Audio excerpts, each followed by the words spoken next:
Hello, once again on another edition of the Church Solutions Podcast. And my name is Phil Thompson. And I'm Steve Lacy. Hi, Steve. How are you today? Doing good. We are, this means nothing to most people, but we actually are having kind of rain the last day or so in Arizona. And it's like 64 degrees outside right now, which is a big deal for us because, we're usually warmer. Yeah, those in upstate New York will be, what? Yeah, nobody cares, that we're suffering out here, Yeah, it's cold. Yeah, but we're in Tucson, Arizona. But we're glad to have you with us as we do this podcast. This is, I don't know, we're in the 200s as far as the episodes go. I know some of these professional podcast people, they always tell you the episode, but we've been doing this for a long time, over 4 years with this kind of a podcast, and then we were doing video podcasts years and years before that. So anyhow, we're a tech company. We help churches and ministries use technology, streaming video, mobile apps, content management stuff, website templates. And we are in, today is part 68 of our series. Feels that way. Actually, it's part 4, right? You're such a promoter of this. So sorry. This is part 4 of achieving results based on your streaming goals. And the last part here. So we're going to wrap it up with this. You said it really fast. We back up. You're a little too fast. This is part 4 of achieving results based on your streaming goals. Okay, yes. You want to make sure people get that. And now you can go with this is part 4. Yeah. So you want to go ahead. Yeah. So quick review. You want to aim at something to achieve a particular goal with streaming. So it's just more than just streaming. So we came up with 6 different goals, and we're going to go over the 6th one today. And we'll explain a little bit more about what it is, because some people might not even understand the goal. But we talked about growing your local congregation, reaching the world with the gospel, starting another campus, creating an online congregation, providing an alternative to those unable to attend in person. And then today we're going to go over the 6th goal. So those are, believe it or not, you can't achieve all those goals with the same strategy. Right. They're going to take different strategies if you want to maximize that, hit that target. Yeah, this is where it takes a little bit of effort. You have a vision to do something, you've got to have a strategy. And as you've so well put in here, you articulated so well in these last podcasts, every strategy then requires a plan, and every plan requires, tactics and tasks to make that happen. And depending on your goals, your strategy, your plan, and your tactics will vary. Now, last week I said slightly, but actually the true term here is significantly. So depending on your goals, your strategy, your plan, and tactics, it's going to vary significantly. So we're going to give you some plan and tactics for each, well, not for every one of these goals, but for the last one on our list. Yeah, we've already done those other ones, so people can go back and listen to the past podcast. So there's things that you can do, and then we broke these tactics up into 3 different categories. How you market and promote your service, right? How you conduct the service, what message content you have in there, all the way from pastor's message to announcements, worship leading, all that sort of thing. And then the 3rd piece was how you leverage or maximize your fellowship investment, how you get people to treat the online campus with, as a fellowship opportunity. Yeah, I think probably just to quickly touch on the message content, because I think that sometimes confuses people a little bit, and that is your message content. So as you've again illustrated in the past, if you're trying to reach people globally, like different parts of the world, different countries, talking about your local football team is probably content that you don't really want to get into. Because it means nothing to them. Just like I said at the beginning of the podcast here, hey, it's raining out here and it's chilly. That means nothing to most of the people that are listening to this podcast. But that's what we mean by message content. You need to really tailor. We're not creating a message for the pastor. And these are things just to consider, as you go about doing your service, how you craft the messages, how the worship leader prays between songs, and things like that. Yep, absolutely. All right. So shall we jump into To the goal goal. 6, right? Goal number 6 is add another service to reach those that can't attend on the weekends. All right, so tell us what you mean by that. So this is where I want to provide a worship, teaching, and fellowship experience for those that can't come on the weekends. For example, they work weekends, or they have family commitments on the weekends, and so it's just tough to get to church. Sure. But if church happened on a Tuesday night, they could go to church on Tuesday night, Okay. or so Right. This is all about using your live streaming to set up another service during the week outside of your normal service time. All right, so just to kind of back up for just a second. All right, so maybe you have a lot of people that work night shifts or work hospitals, and they can't do the weekends, but as you just said, maybe Tuesday night works for them. So you'd say, well, somebody listening would say, like, well, that means we got to get the worship team together and get the pastor back up on the platform and have church. Yeah, make sure the janitor is there at the building before you open the doors. So what we're talking about, what is using some technology, something we call simulated live. Simulated live. Yeah, so simulated live is how you implement simulated live, and it's really easy with our platform, and I think some other platforms may have the capability as well, is you record your whole, one of your weekend services, maybe all your weekend services. And so you record that service, and from announcements to worship to the message, the whole service. Sure. And then you schedule another service during the week. And you use that recorded material as a live service. So you set it up kind of like a live service. And again, you could even, if you normally do a Wednesday night service, where everybody's at the facility, at the church, but you could still take that and run it back Thursday night. Right. Or Monday night or whatever, the following Monday. So so simulated live. So that means you're taking something you've already done. Right. And you're going to stream it like it's live. Like it's live, but it's actually recorded. So with the online experience, you've got web hosts, you've got live people. It appears like it's, the worship band comes on and they start singing, and it looks like, to the person online, it looks like a live service is going on. Right. But it's actually a recorded service. And we're not giving anything away here, but our friends at Life Church out there in beautiful Oklahoma, they do a lot of that.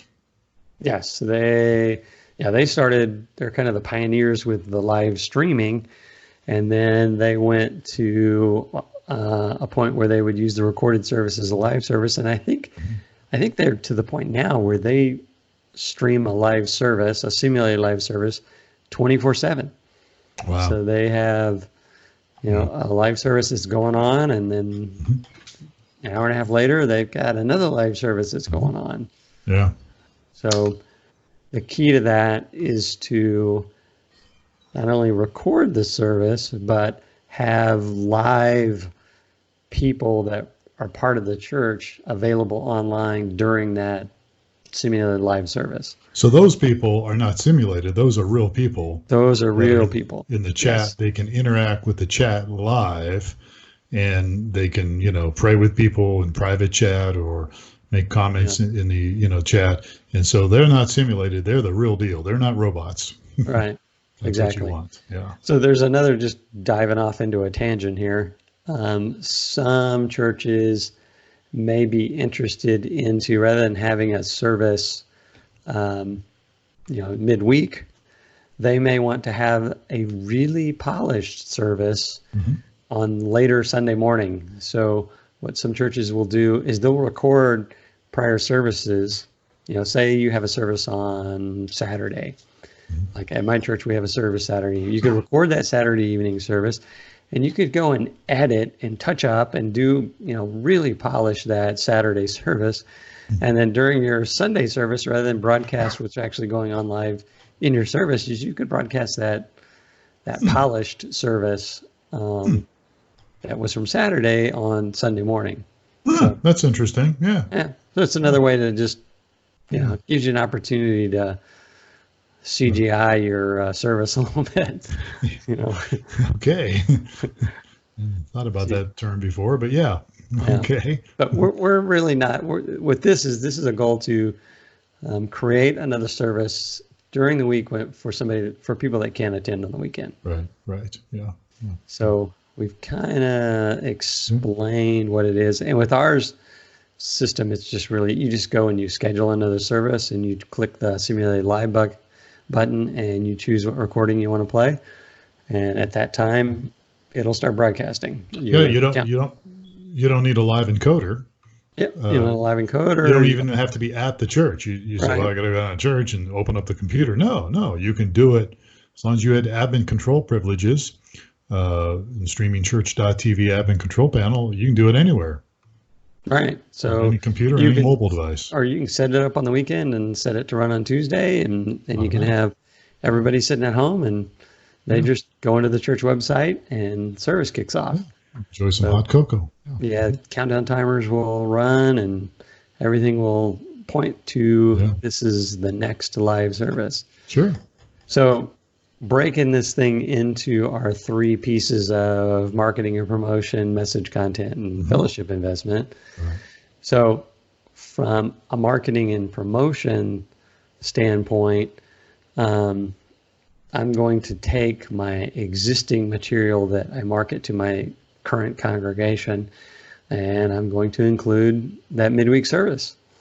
So I'm going to treat it like just exactly like another service. Let's say we have 5 services a week, and one of them's Tuesday evening at 7:00. So any of my existing marketing material, I'm going to reference that service. I'm going to update my website, and any other materials that list my services, I'm going to include that Tuesday evening service. I may point out that this is an online only service, so you don't get people knocking on the doors at 7:00 and going, the lights are out and nobody's here. What's going on?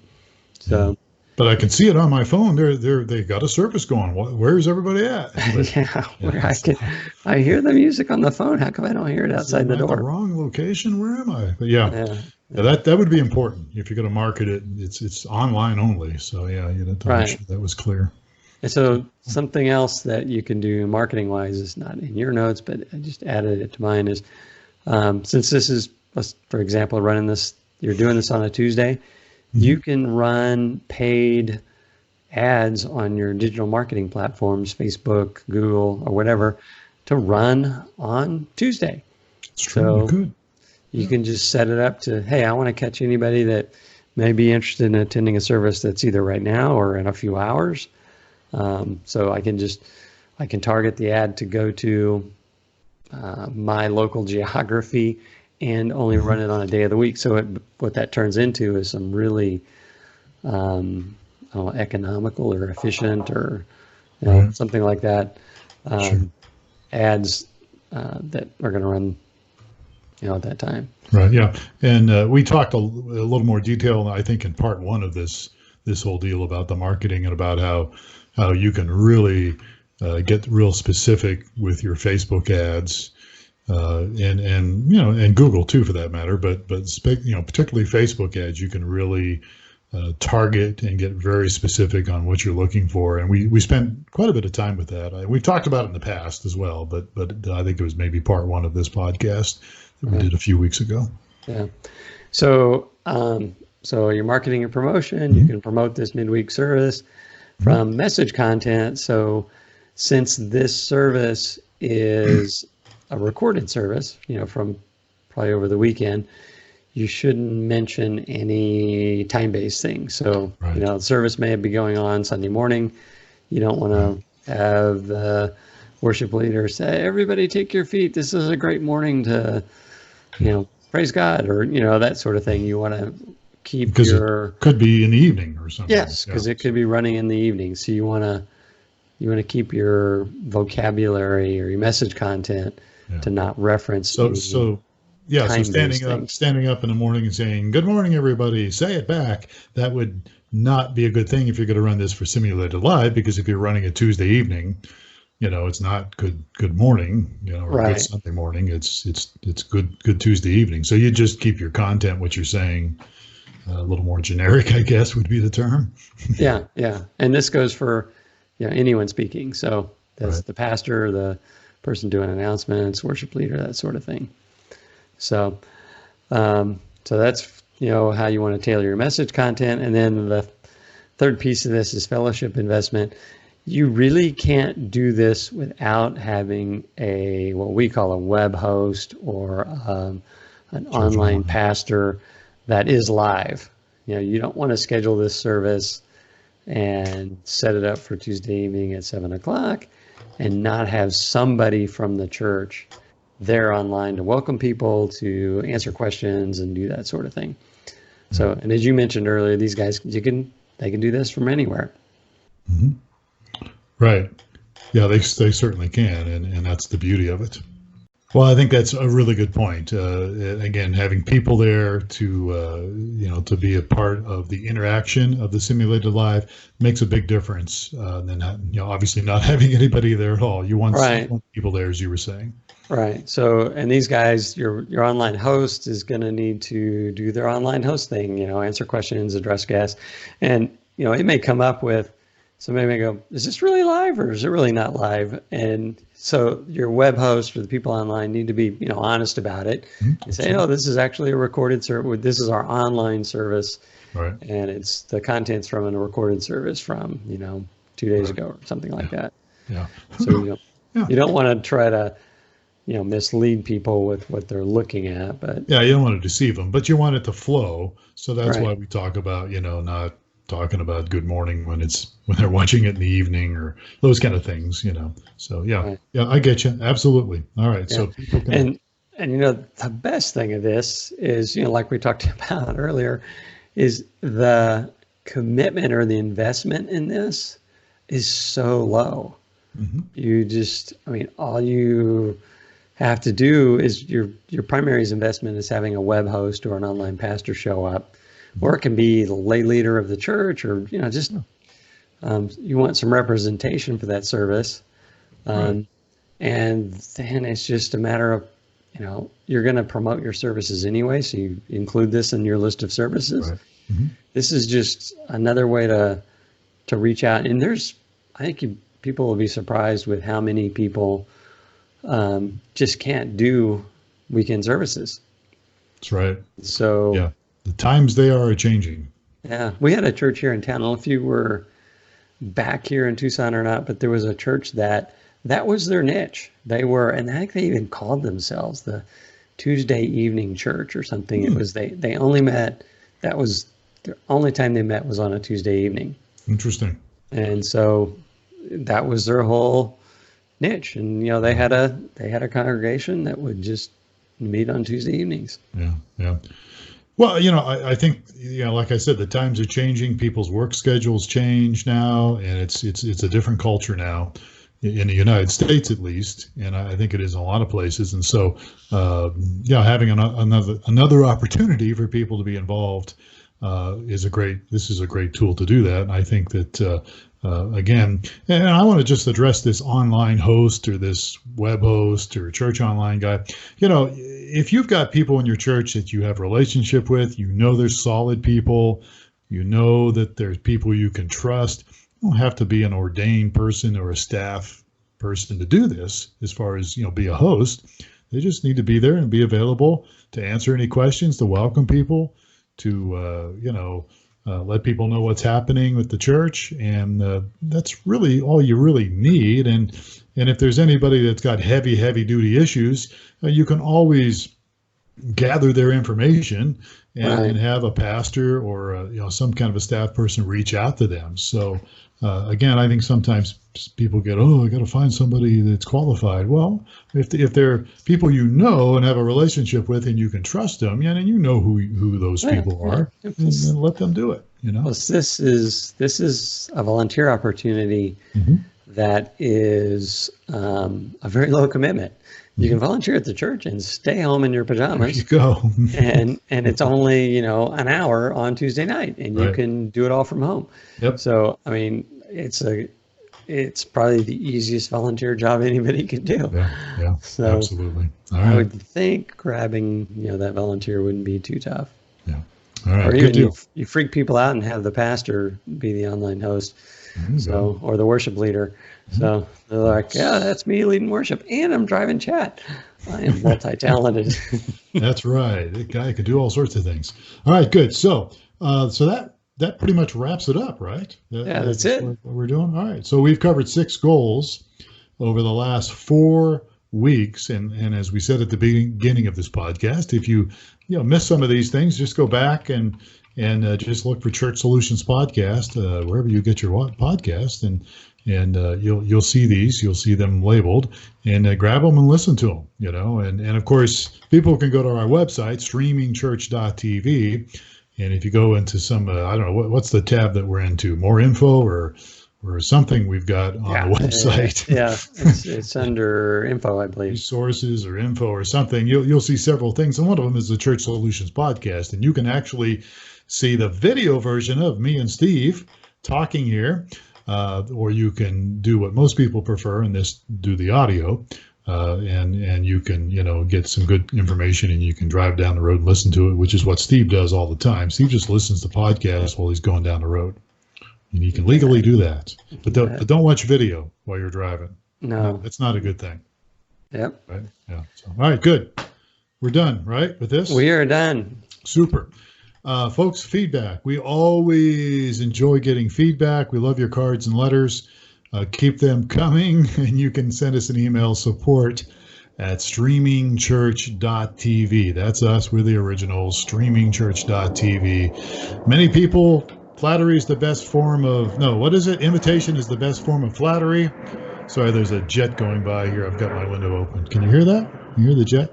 I can. Yeah, and we're at DEFCON 3 now. But look, if you want to reach out to us and give us some of your input, we would love it. We would love to hear from you. Pros, cons, why you think this is great, why you think this is not great. We're all ears. Okay, so. Support at streamingchurch.tv. All right, we're done. Thank you, Steve Lacy. Thank you. Appreciate it. And I'm Phil Thompson, and thank you for the privilege of your time today. This has been the Church Solutions Podcast. We'll catch you again next time. Take care.